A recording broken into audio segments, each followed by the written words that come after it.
Gita press का कल्याण प्रवेशांक पत्रिका से कल्याणकामी नचिकेता। आइए श्रवण करें।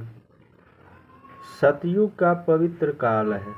देश भर में यज्ञों का प्रचार हो रहा है। यज्ञ धूम और उसकी पवित्र सौरभ से आकाश भरा हुआ है। वेद के वरद मंत्रों से दिशाएं गूंजती है। यज्ञ का हवि ग्रहण करने के लिए स्वर्ग से देवगण पृथ्वी पर उतरते हैं। पवित्र और आनंदमयी वाद्य ध्वनि से समस्त जीव कृतार्थ हो रहे हैं। यज्ञकर्ता यज्ञ की पूर्ण आहुति होने पर परम श्रद्धा से ऋत्विक गणों को दक्षिणा बांटते हैं। आकांक्षा रहित होकर सात्विक यज्ञकर्ता वेद विधि का पूर्णतया पालन करते हुए समस्त कार्य संपादन करते हैं। ऐसे पवित्र युग में ऋषि वाजसर्वा के सुपुत्र उदालक मुनि ने विश्वजीत नामक एक यज्ञ किया। इस यज्ञ में सर्वस्व दान करना पड़ता है। तद अनुसार वाजसर्वा के पुत्र उद्दालक ने भी सर्ववेद संददो अपना सारा धन ऋषियों को दे दिया।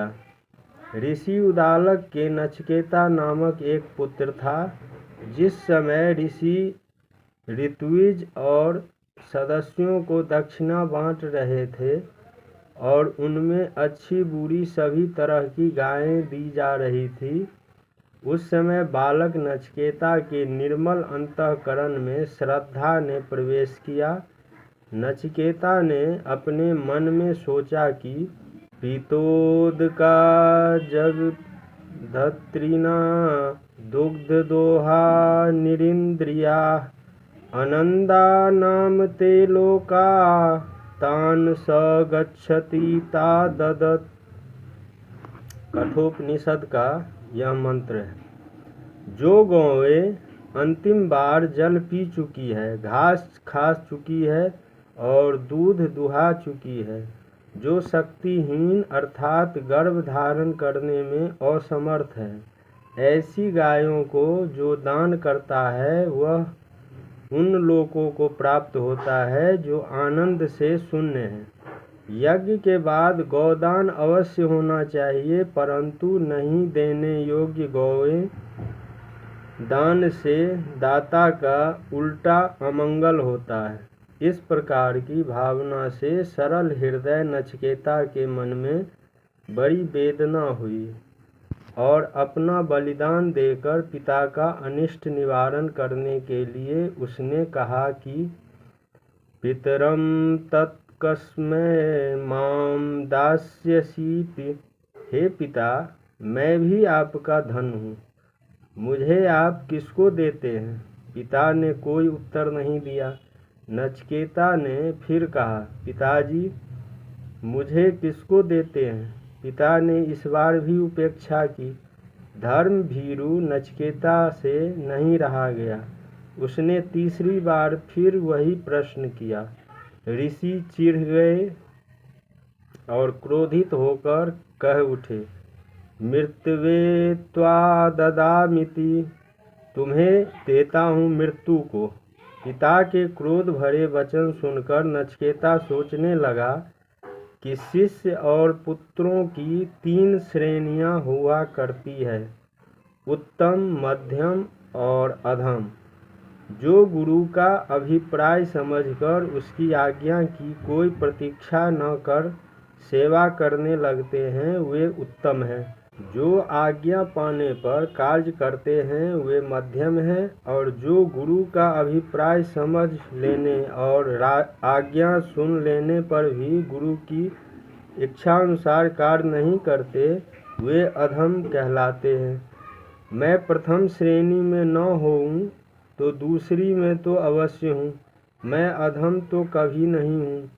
मुझ सरीखे गुण संपन्न पुत्र को पिताजी ने न मालूम क्यों यम को दे दिया। मृत्यु देवता का मुझसे क्या प्रयोजन सिद्ध होगा? संभवतः पिताजी ने क्रोध के आवेश में ही ऐसा कह दिया है, परंतु जो कुछ भी हो, पिताजी का वचन असत्य न होना चाहिए। यूं विचार कर उसने यमराज के यहाँ जाने का ही निश्चय कर लिया। धन्य प्रीत भक्ति और धन्य त्याग। पुत्र की व्यवस्था देख ऋषि एक ओर बैठे पछता रहे थे कि मैंने क्रोध में पुत्र से क्या कह दिया।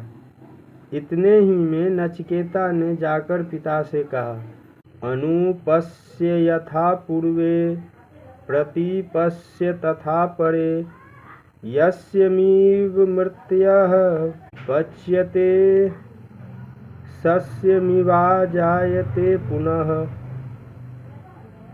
हे पिताजी, अपने पूर्वजों का व्यवहार देखिए, इस समय के साधु पुरुषों का व्यवहार देखिए। उनके चरित्रों में न कभी पहले असत्य था और न अब है।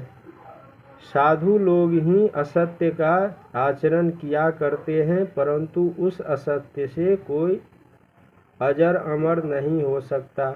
मनुष्य घास की तरह जरा जीर्ण होकर मर जाता है और घास की तरह ही कर्मवश पुनः जन्मता है।